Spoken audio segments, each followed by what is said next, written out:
Your hosts are here, Sammie and Michelle. By the end of this podcast, you'll know them well. Adulting, navigating the journey of life. Careers to relationships, pain and strife. Put down the rule book, rethink the status quo. If there's another direction you wanna go, find purpose, passion and mastery in all that you do with Status Post Adulting. Hey Status Post Adulting fam! This is Sammie and Michelle, and you're listening to the 63rd episode of Status Post Adulting, where we're going to be talking about retirement curriculums. But first, let me check in with my co-host Michelle. How are you doing, Michelle? I'm good, Sammie. We had a very eventful weekend because we joined a little book club in town. Yes. Somebody posted on the Starbucks bulletin, yes, we have a Starbucks, and they posted about the local book club, which they had also just created. Last week we went to our first book club meeting, and it was amazing. Everybody there was so nice, and it was also just super fun to talk to people who are from the town and get all their experiences. Yeah, the book club book was Just Kids by Patti Smith, which I wasn't that familiar with Patti Smith, but we listened to her audiobook and it was really great. I enjoyed it. She lived a really interesting life. And it also got my artistic juices running because she is an artist, and I was really inspired by her drive and motivation and the life that she lived. Yes, my little artinista Michelle has been quite busy this week creating a curriculum for herself, which is how we thought of today's topic, retirement curriculums. Yeah, Sammie. You know, I didn't put the two together before, but I do think I've been coincidentally reading a lot of books about authors, and I think it is related that I felt so inspired. God has a plan. Preach. So after our dreamlining episode, I actually got to thinking and realized that, one, I wasn't dreaming big enough, I felt like. True. But also that a lot of the things I wanted to do, I did feel like I could accomplish for not a lot of money, and it was really about me and my discipline. Coincidentally, I also came across an article by the Mad Scientist. He's someone who became financially independent, and then he was talking about how he was struggling to follow his passion, which was to become a musician. And then he interviews Scott Young of Ultralearning.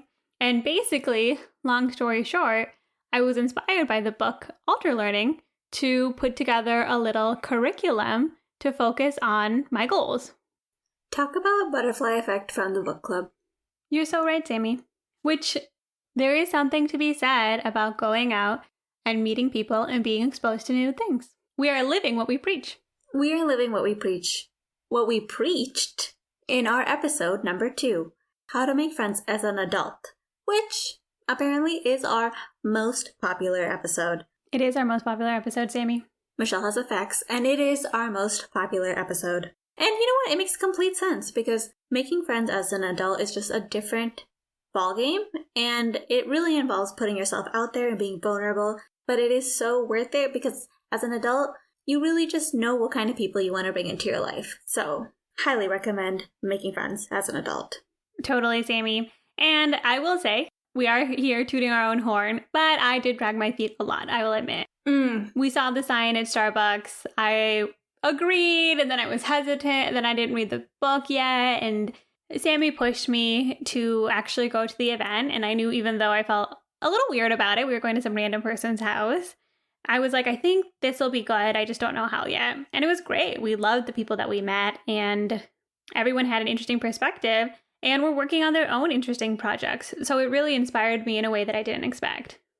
Yeah, they were actually on their own kind of mini retirement right now as well, because they're in between jobs. And so it was a very relatable situation and kind of interesting in how it tied into our whole podcast and our whole purpose and intention with all of this. Yeah, so in case you're looking to meet new people and you see a bulletin or a meetup or something that you can safely attend, we highly encourage it. And if you need a little bit more inspiration, go listen to episode number 2. Because if we can do it in our tiny little town, you can do it too. So true, Michelle. And back to Ultralearning by Scott Young. I also listened to this episode with the Mad Scientist way back, and it was a really inspiring episode for me too. Scott talks about how he does all these things, but like on an aggressive timeline, like learning Spanish super quickly, and how he immersed himself in like an area where people only spoke Spanish. And then he also talked about one at MIT, where he decided to take like a master's program or something. He did their full computer science undergrad, 4-year undergrad in 1 year. Look at that, for free. For almost free. For almost free. He did have to pay for the books. But yeah, he just, created a curriculum for himself and created a timeline for himself. And he was super aggressive about it. And a lot of these things that we put off to a day where we have more time, or put off to a day where we're going to be in the perfect situation for it, like that day never comes. So it was really inspiring to listen to how he takes advantage of what his current situation is and tries to learn as much as possible. Exactly, Sammie. And for me, it was really inspiring to see the Mad Scientist take this and make a little music album, because one thing I've struggled with when I've been taking a little bit of time off is that I've felt a lot of times that I haven't been accomplishing anything. Sometimes I feel that way, which is a little bit ridiculous. Obviously, we put out this podcast every week, which I try to remind myself. But the biggest thing is that I was like, maybe I'm just like not disciplined enough. Maybe I'm too lazy. Maybe I'm not motivated to do the thing that I really want to do, which in this case, I really want to improve my writing. And so hearing somebody who had worked diligently to reach financial independence, but then couldn't get themselves to work on the creative project that they were focused on, really helped me see that sometimes it's not about whether or not you're disciplined. It's about having a fixed mindset about the project that you want to take on. So for me, because I wanted to write so badly, I was getting a little bit too caught up into what happens or the end goals, or I just couldn't find a way to motivate myself. Hearing Scott Young talk about ultralearning and hearing Mad Scientist take it and apply it really shifted my mindset, because when it comes to creative projects especially, or maybe something that you might want to do but haven't been able to get started, a lot of times it's because we have this idea that if we work on it, we're not going to get any better, or maybe there's no point, or we're worried about perfectionism. You bring up a good point, Michelle. We all have this idea that if we had a ton of time, we would just do all the things that we want to do. I know me personally definitely had that thought in my mind. When I have a day off, I used to get Fridays off, and I used to be so diligent. Like, I would have like my little agenda of things to do, and I'd be checkboxing my little checklist so aggressively, and it was really enjoyable for me. And I was like, I'm sure I'm going to be really good at retirement because I'm a very self-motivated person. However, recently, when I was switching jobs, I had like a month and a half off, and I would sometimes find myself feeling unsatisfied because I would be doing like random tasks during the day / resting, or get caught up talking to, my family or my parents, or just like all this random stuff. And I didn't get that like satisfaction of doing what Cal Newport would call deep work, really going in on something for hours and just getting super into it. And then afterwards having that feeling of like you really progressed, or you really learned something, or you really expanded your mind. And I was kind of missing that, and that's where your idea of this curriculum really made me understand that even being super self-motivated or super disciplined, like we do have to create a curriculum because that helps us progress. So true, Sammie. Basically, what I did last week is from Ultralearning, one of the main steps that Scott Young talks about is taking the time to prepare what he calls like a curriculum for whatever it is that you want to learn. So the focus of today's conversation isn't necessarily trying to learn something crazy in a small amount of time. It's more about taking something that you want to learn, if there's something that you want a project that you want to take on, and figuring out a way to execute it. And I love what you're saying, Michelle, about the curriculum. By having a curriculum, you know when you're on task, you know where you're going, you can kind of see where this little building block fits into the bigger picture, versus when you don't have a curriculum. One, someone else might make a curriculum for you. Ooh. And by that I mean things like marketing. So true, Sammie. I think there's a quote out there that's, if you don't plan your life, someone else will.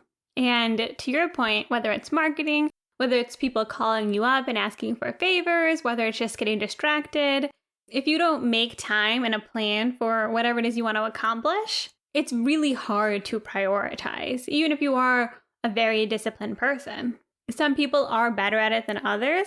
For me, I know that I am very susceptible to move with the wind, and I enjoy that. I like being easygoing, but I also have things I want to accomplish, and so having a focus really, really helps me.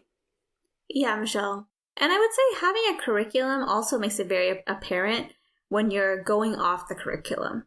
For example, if you just have this vague idea like, oh, I want to be a good writer, and then you find yourself on Instagram for an hour, it's just kind of like you were on Instagram for that hour. But if you have a curriculum that's like, this day I'm supposed to be working on this, then you mentally know, like, when you're on Instagram for an hour, you're taking away from that hour that you were supposed to be working on the writing. So I think having a curriculum really just makes you also appreciate how much little time you do have. Exactly, Sammie. So what is a curriculum really? What I liked about it is it was really giving me permission to take some time before I started a project to actually go through and plan it. For me, I know that I use planning as procrastination. So I think I was a little bit nervous at first because I was like, I'm always planning. That's exactly why I don't get anything done. This is a much more focused and intentional plan. It's not just watching a bunch of random videos aimlessly trying to get motivated. I was very proud of Michelle's curriculum when I saw it this week. The thing about the curriculum is it has a clear goal, and it also has a step-by-step plan on how to get there. So with the curriculum, what you need to do is first define what you're trying to achieve. Then you work backwards from there and try to find a realistic timeline to achieve that goal. And how you do that is you actually look at first the traditional ways of learning something. So for Scott Young, when he was trying to learn languages, he looked to see how people usually learn languages. And then he tried to remove the parts that he thought were extraneous. For me, I started to look at creative writing programs and MFAs because I figured that'd be a good way to see what books and classes schools recommend if they want somebody to improve their writing. What I saw was part of it was exposure to different writers and listening to their advice, but a lot of it was just having the time and space to write every day and work on improving your writing. You make a great point there, Michelle. Scott Young specifically says, don't make goals that are just like, I'm going to do X activity as much as possible, which is one thing I saw with myself when I had my month off. I was like, oh, when I have a month off, I'm going to just meditate as much as I can. And without a clear and specific plan, you really don't get those things done. 100%, Sammie. I've been telling myself for the last year that I know what I need to do. That is write every day. Everyone just says, you need to write, you get better, you do it every day, eventually you'll improve. And then I'm also like, oh, I also want to be better at cooking, and I want to work on this, and I want to work on that. And one, I don't get better at anything because I'm not really focused. And two, I just don't do it. Like, I don't make any time for it. I don't make any plan for it. I think to myself, oh, it'd be really good to have a routine. And maybe if I wake up early, but I just wasn't motivated to just ambiguously go and start something. Putting together a curriculum and having a plan in place made such a big difference for me. So, Michelle, do you want to tell us a little bit about what your curriculum looks like? Yeah. So what I did is I actually decided to purchase Masterclass because my logic was there are so many great writers and writing classes on Masterclass. And so I'll be able to get a little bit of exposure. So I pulled all 19 classes from Masterclass, broke down how long they were and how many classes they were, and I outlined them on a calendar for the next 3 months. I figured looking at the average length of classes, I could do about 2 hours every day for about 4 days a week and accomplish this goal in about 3 months. And so this I thought would give me good exposure, motivate me, and also sort of replicate that feeling you get when you're like in class with somebody and can just pick apart someone's brain. And then the second thing I layered on top of that is I would also spend 2 hours writing in the afternoon. And so my plan was sort of have a little bit of this almost fun learning that I could do that was still focused and could still time out, while also having a goal of I'm going to write every single day that I do these videos so that I have something to work off of. Yeah. So I looked at Michelle's schedule, and she literally has like 2 hours where she's listening to the masterclass, and she has like each masterclass that she's going to listen to already played out on the calendar, and then 2 hours later in the day where she's actually writing and practicing her skills, like wanting to write every day. Exactly, Sammie. And it's funny because when I started this whole process and I was like, okay, let me look at different curriculums, let me put together one for myself, I was a little bit worried that I could go into this infinite loop of planning. But when I was planning and taking notes and actually trying to put together something for myself, I found there was a natural stopping point. Like there was a point where I was able to figure out what I wanted to achieve and what timeline I could realistically achieve it. And it really helped when I took that extra step to be like, this is the specific video I'm going to watch on this day, just because I was able to map out that I could do this in 3 to 4 months pretty easily. Like it wasn't something that I would have to suffer through for 8 hours a day to achieve my goal. I really like that aspect of the curriculum, that you create the schedule that you want to work with your lifestyle. Mm-hmm. Truthfully, if we can learn to create our own structure for what we want to learn, then we kind of liberate ourselves from having to work for other people. Because when we can be disciplined and organized enough to do things on our own and actually progress on our own goals, we don't depend on someone else to bring that out in us. Exactly, Sammie. And it is hard when you don't have somebody breathing down your shoulder, threatening your job, teasing you with promotions, when you don't have those external factors motivating you, which are kind of stressful and pointless. Because the thing I hate so much about working for somebody else is that there is a lot of extraneous stuff that I feel like isn't useful to my time, versus this is something where I can be like, hey, I can spend about 4 hours a day on this. And no matter what the end result is, I can definitely say that if I'm able to stick to this pretty well, I'm going to be much better for it and will have moved so much closer to the goal I want to achieve than if I just continue to try to like arbitrarily do something when I feel like it. I love it, Michelle, and your curriculum has inspired me to create my own curriculum. Oh, what does that look like? Yes, so last week on our Dreamlining episode, we were talking about our goals, and some of my being goals were being someone who doesn't have negative or judgmental thoughts, being resilient to negative opinions or others' thoughts about me, and being extremely focused and not easily distracted. Those were 3 separate goals, but when I was thinking about it, I'm like, they have a similar pathway to improvement. Financially, that pathway is actually pretty low cost. And I do have some time in my day to start progressing towards that goal. And what I realized is I just need to come up with a curriculum so I have more structure towards this progress. I love that, Sammie. What did you outline for yourself? Yeah, so I realized that for achieving those 3 goals, what I really need to do is create a routine that's centered around mindfulness. And some things that would be really important is meditating and maybe courses about mindfulness and Buddhism, because I just find that those courses always kind of bring me back into the 5D, back into the perspective that's a little bit bigger.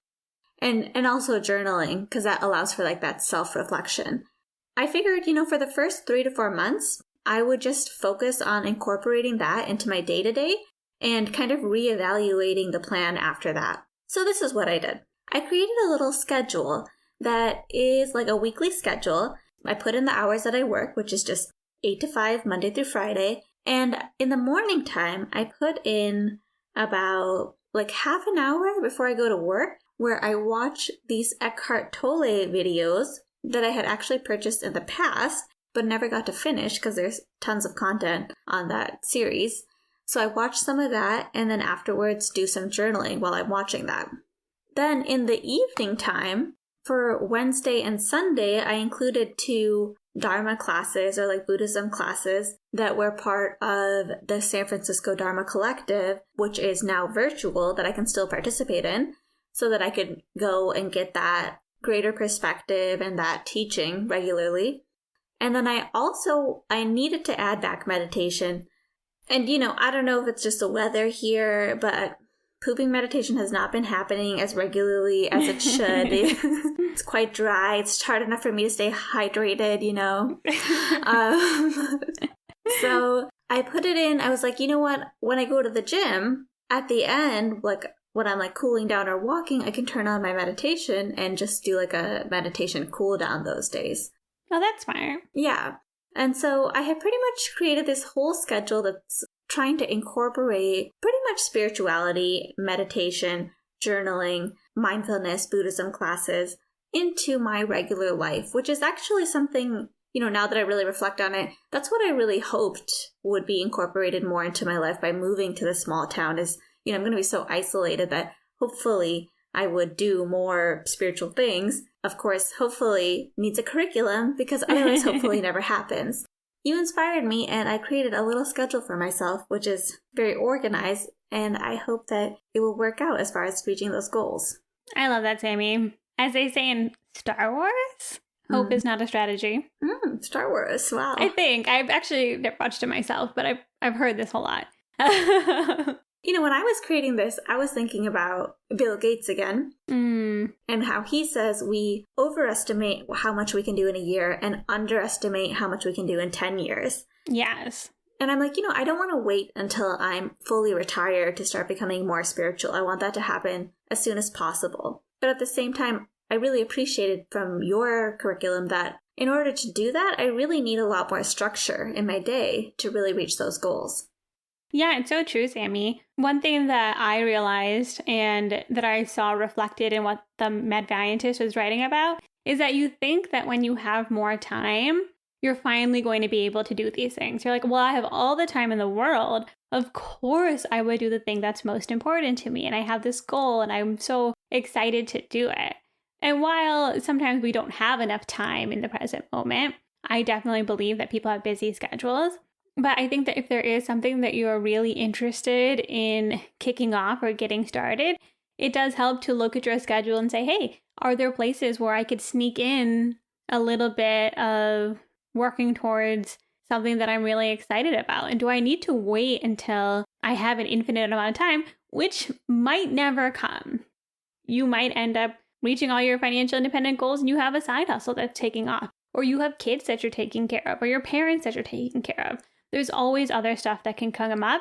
And so if there is something that you're thinking about and you want to figure out a way to incorporate it, working on something like a curriculum is really, really helpful because it shows you what you can accomplish.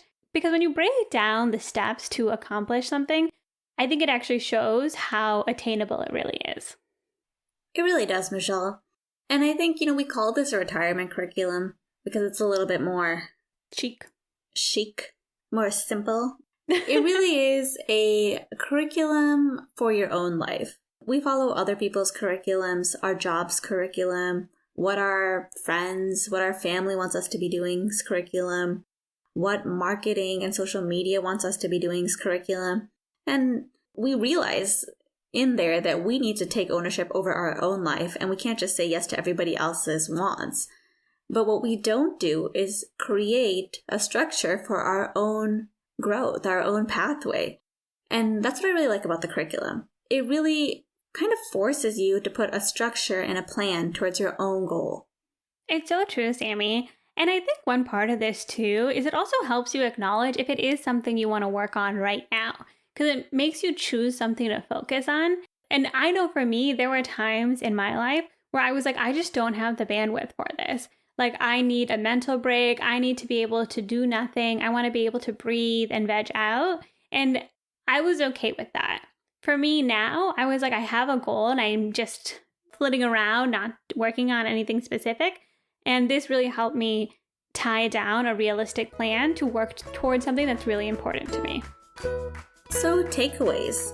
Look at your own goals. Look at what you really want. Maybe go back to that dreamlining exercise from last week, or if you didn't do it, listen to that episode and do your little dreamlining exercise. What are your goals? And look at your own life and see, are you on the pathway to that goal or not? And if not, create a little curriculum for yourself. What kind of things would you want to learn? What would inspire you? What would you want to be working on the daily to progress towards those goals? I love that, Sammie. I think the dreamlining really helps because when you do think, if I had $100 million, what would I do? It really opens up your mind to what you could accomplish if money wasn't a factor. And you might realize that there are things that you could work on now, if that's something that you want to do. If you do create a curriculum, please share it with us. I found so much inspiration from looking at Michelle's curriculum. Maybe, Michelle, you'd like to share it in the show notes? I will drop it in the show notes. Maybe I'll share mine too, so that, you guys get an idea of what our curriculums look like and share yours as well. I think seeing somebody else's and someone else's ideas really helps trigger new ideas for our own curriculum. So make a curriculum, tell us about it, and share it with us. Yes, Sammie. Now you know that Sammie and I have something that we're going to focus on for me in the next 3 to 4 months. Do you have a timeline for yours, Sammie? It was also 3 to 4 months, exactly. Oh my God, perfect. At the least, come July, we can check back and let you know if this was working or not. And if you want a buddy, me and Sam are here for you. A daddy, a duo buddy. Not a daddy.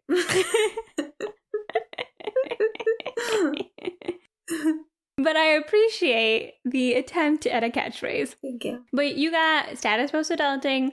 We're working on something. I'm working on becoming a better writer. Sammie is working on reaching Nirvana. And it's not easy.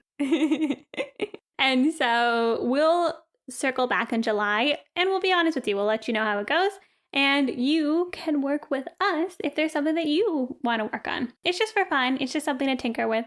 We're really excited about it. And we would love to hear if there's something that is on your to-do list as well. And be sure to join us next time as we put down the rulebook and rethink the status quo.